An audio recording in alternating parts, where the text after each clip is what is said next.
What is going on, guys? Welcome back to another post-game show here on Mets Central. And the Mets lose another disappearing act by the offense in today's game. A couple of miscues in the field, and the Mets unfortunately drop the which I'm looking right with my prediction with they win the first game, lose the second game, and then they win, hopefully at least they'll win the third game to come back to Citi Field at a 500 record. Very infuriating loss yet again as the offense, like I said, just disappeared the way that they have or the way that they did in Houston. And it just is unfortunate, especially after what you saw them do last night. And you thought maybe they were going to start to turn a corner here. And that did not end up being the case. But we're going to recap it, jump into it, all that stuff. Before we jump into everything, leave a like on your way into the post game show. Subscribe if you guys are new to the channel, especially if you're Met fans, and turn on your notifications so you know when I upload or go live on the channel. This was just really, really infuriating because they lost this game, but not in a way that I necessarily thought that they would lose this game. Which sort of, because I did think that Sandy would shut them down. But once Sandy was out of the game, there was no reason to not absolutely annihilate this Marlins bullpen that absolutely blows. And they just couldn't do it. They couldn't get the big hit that like it's been most of the season. And they did all right against Sandy. Like the numbers were similar with Senga and Sandy. You could argue even that Senga maybe outpitched Sandy a little bit, or at least we're on the same level, just because I'm looking at the strikeout stuff in terms of saying maybe you could argue outpitch. It's just unfortunately poor defense behind Senga ended up resulting in a couple of runs. And unfortunately, the Mets just couldn't jump enough on Sandy. And on top of that, the bullpen, which they had on the ropes, and we got the classic Mets tease in the ninth inning because, of course. But the writing was, I don't want to say it was on the wall in the first inning because that would be unfair to say.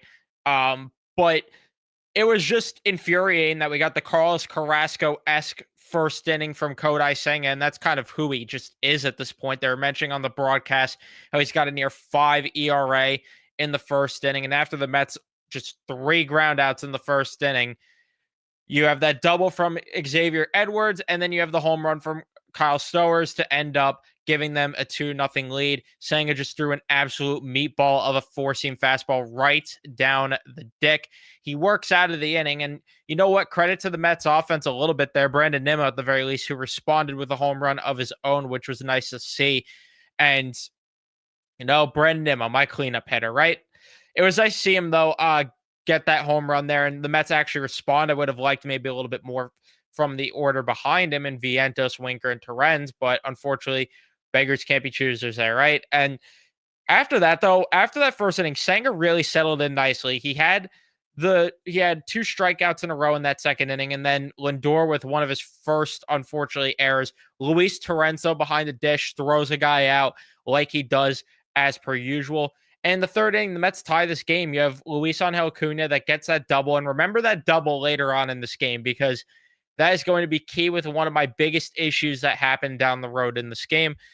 Jose Siri then ends up grinding out, but Francisco Lindor gets a base hit up the middle to tie it at 2. He was pissed that he didn't even get a hold of the ball entirely, but it was nice to see him get a hit there. Unfortunately, though, this game, a lot of it falls on his shoulders, and I'm not sitting here saying you got to get rid of Lindor now. I'm not sitting here saying that Lindor sucks and all this other stuff, but let's call a spade here. A lot of this was on him.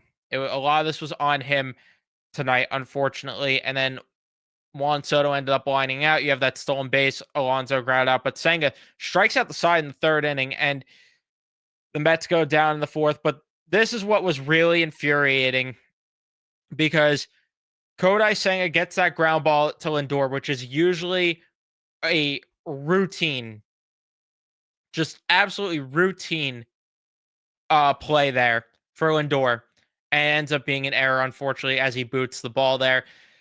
Senga would get the next 2 outs, and then unfortunately, he faced trouble there as he walks Jonah Bride, allows that double to Paulie, and the writing was kind of on the wall there that this might be a night where the Mets just don't have it because of the fact that the offense just was not clicking at all. And then again, they go down in order in the fifth. Senga at least rebounded nicely in the fifth inning, but this Mets offense just had no answers. Credit to Max Kranick, who came in and gave 3 very good innings. He unfortunately will be unavailable tomorrow, but I'm glad they were aggressive with him, utilize him today, let him get tomorrow off, and then the off day's already there, and then he'll be ready to go for the home opener if need be.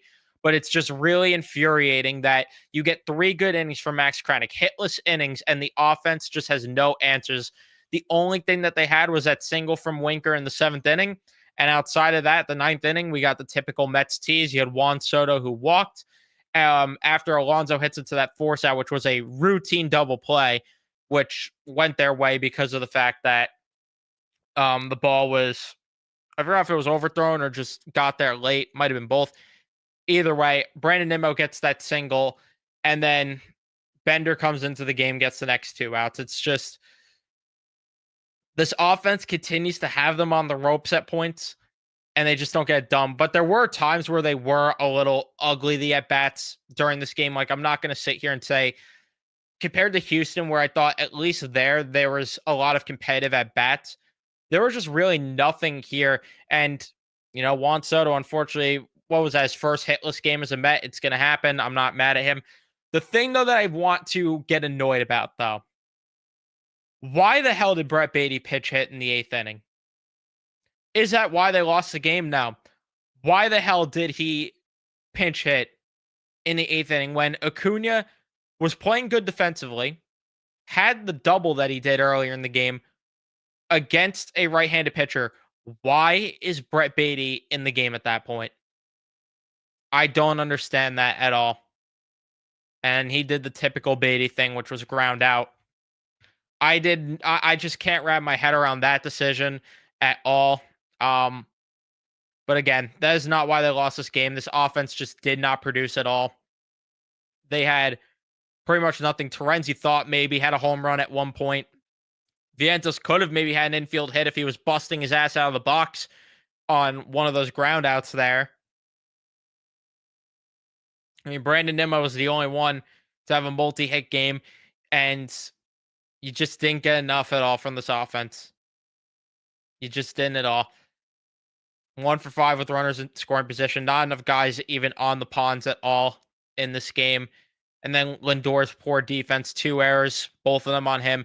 This was another winnable game, but they absolutely fumbled it by urinating on themselves, unfortunately, with this. So it is what it is. What are you going to do? Kodai Senga, like I said, I mean, he settled in nicely. The fork ball was just absolutely filthy today. I do want to see. He had a lot of swing and miss stuff on that, at least from the eye test. I mean, he had 8 whiffs on 14 swings there. So there you go on that one. And then even the 4-seam, I thought he settled in with the 4-seam and the cutter a little bit more. Mostly the cutter. Did get a little bit of contact against it at one point, but he was fine. Like, he settled in for the most part after he got beat up badly in that first inning. And I'm not going to kill him for that other inning, which, yeah, he probably should have got out of it. But at the same time, if there's some good defense behind him, like when David Peterson's out there, maybe, just maybe, this game goes a different way. But that did not end up being the case, unfortunately. The Mets fall. It is what it is, though, man. It is what it is. And thought Max Kranick looked good, too. If you want another positive here, Max Kranick looked very good. And I'm excited to see what he could do going forward. At some point, I feel like he's going to be a guy that gets trusted in high leverage situations. I'm not there yet, obviously, because we saw, I mean, he did get some high leverage outs against the Astros, but outside of that, against the Marlins. So we'll see. But I would love to see that, come forward there. Pitching wasn't the issue. It was really just the fact that the bats, again, no-showed like they did in Houston. Just not enough competitive at-bats at points. That's really what is the most infuriating thing. There were times they were drawing the pitch count a little high, but then there's times where just too much first pitch swinging, too much chasing, which the umpire, though, I will say was garbage. I'm going to say that now, and I hate saying it after losses because it makes me sound salty. It makes me sound like a whiner.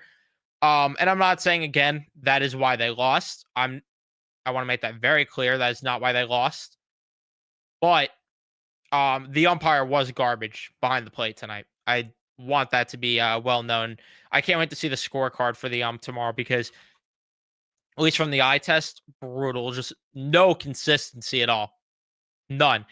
Because there are times like in the Brett Beatty at bat too. I actually want to look at the hitter chart to see if my eyeballs weren't mistaken there. Yeah, because pitch number 2 called a ball. Pitch number 3 was ever so slightly higher. I mean, it says it was in the strike zone here. I don't know. From the eye test, it did not look that way. Juan Soto, though, there was one at bat where I think it was the one in the 6th inning, if I'm not mistaken. Yeah, that second pitch that they called a strike was just egregious. That was egregious. It is what it is, though. It's not why they lost. You got to hit. Bottom line is you have to hit at the end of the day.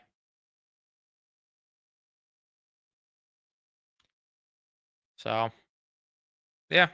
Um, leave a like if you haven't already. Subscribe. Turn on your notifications. I'll get to the chat and see what you guys have to say about this frustrating game. Very frustrating game because so winnable. Really, really winnable, but just did not go their way at all. But let's see. Fire Chavez, yeah. I mean, just what's the plate approach up there at times? I'm just wondering. What is the plate approach? Yeah, this I agree with too, that they had better at bats against Sandy than the bullpen, which I don't understand that. That's also inexcusable. I don't get it though. Why is Senga always ass in the first inning? I wish I knew, but it's exactly like with Carlos Carrasco when he was here, isn't it? Try my best to be patient. You and I both, Max, and I'm not going to sit here and throw things and say that I'm absolutely losing my damn mind here. But I'd be lying if I said I wasn't getting just a bit impatient with the offense because I get that they had the game that they just did. But I'm definitely losing my mind here a little bit just watching this. It's just frustrating. When Tor played like he's the one that gave birth. Sadly, you're not wrong. You're not wrong at all. Viento's lazy base running was so infuriating. Yeah, that did not that annoyed me. And on top of that as well, it's just like I get that he's not the fastest base runner. You got to be bolting out of the box there. You have to. Saying his forkball was working well. I also like how he limited the walks as well. Only one walk allowed. Yeah, his command was fine. It's just unfortunately too much was going over the zone at points. And then we know what happened there.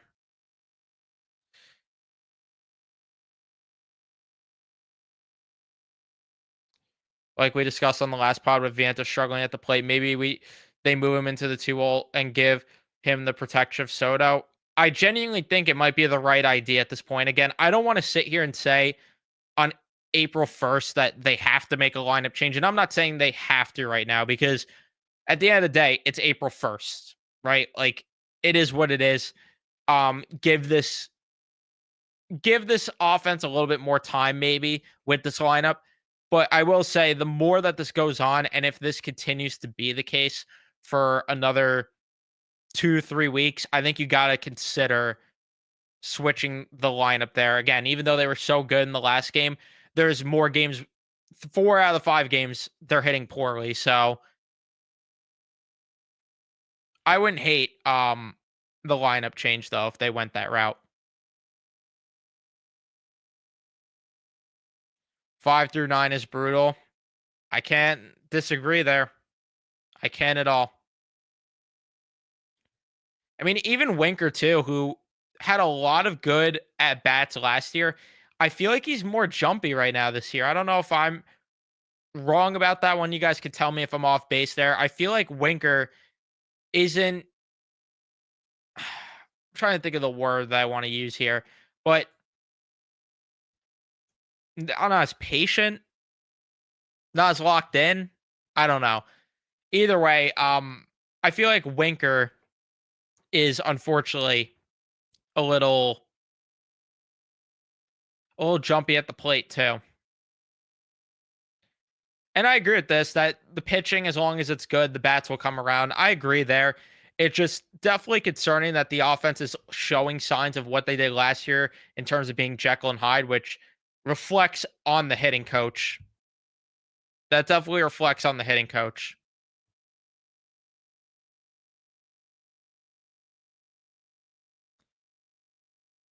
But let's see here. And I agree that there's no reason to panic. It's frustrating. There's definitely no reason to panic. It's baseball at the end of the day. It's 162 games. I'd rather these type of games happen early on in the season. But if this is a long stretch and a continuous habit for another, like I said, 2, 3 weeks, then that's when we start to get worried here. The only thing I didn't like with Senga's fastball is that it started to dip down in velo. Yeah, it definitely did.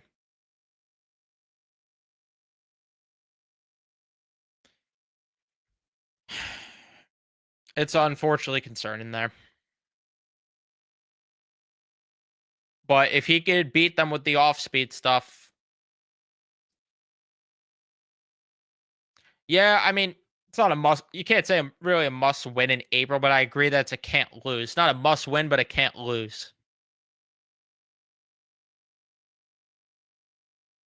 I'm very curious to see how Clay Holmes does in his second start.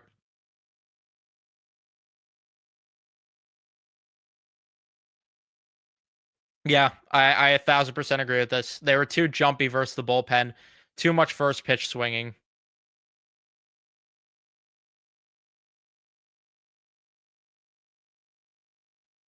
on Pat Sutton against Nimmo.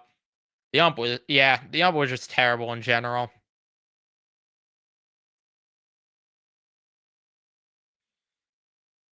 Yeah, I agree that you got to win a series against the Marlins, even though it is April. You got to win a series against this team. So, like I said, not a must win, but a can't lose. Winker's been 50-50. He's had some at bats where he's being patient, and then others where he's swinging first pitch. Didn't like his approach in the ninth at all. That's the thing, and it's weird that a lot of it is he's being more patient in the early goings in these at bats, but like when guys are on base, I feel like he's jumping out more in these at bats, which is a little weird.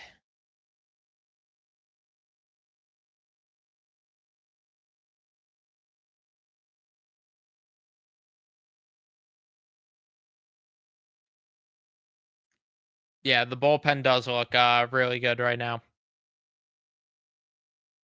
100%. And I have full faith that the bullpen will continue to be good because, my opinion, that's the strength of this team.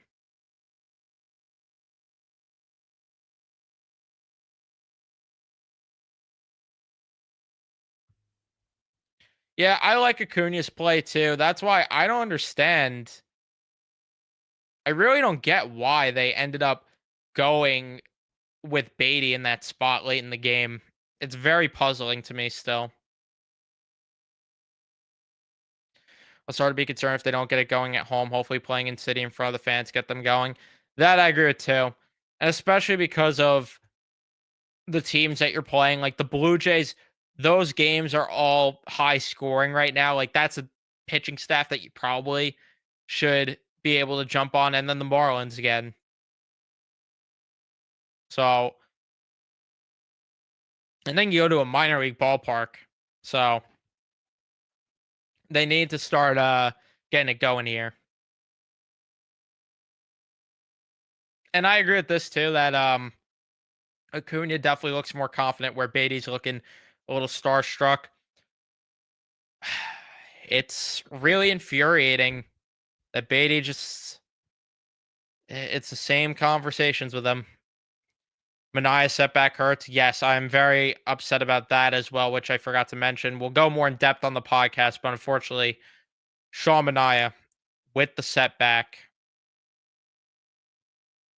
And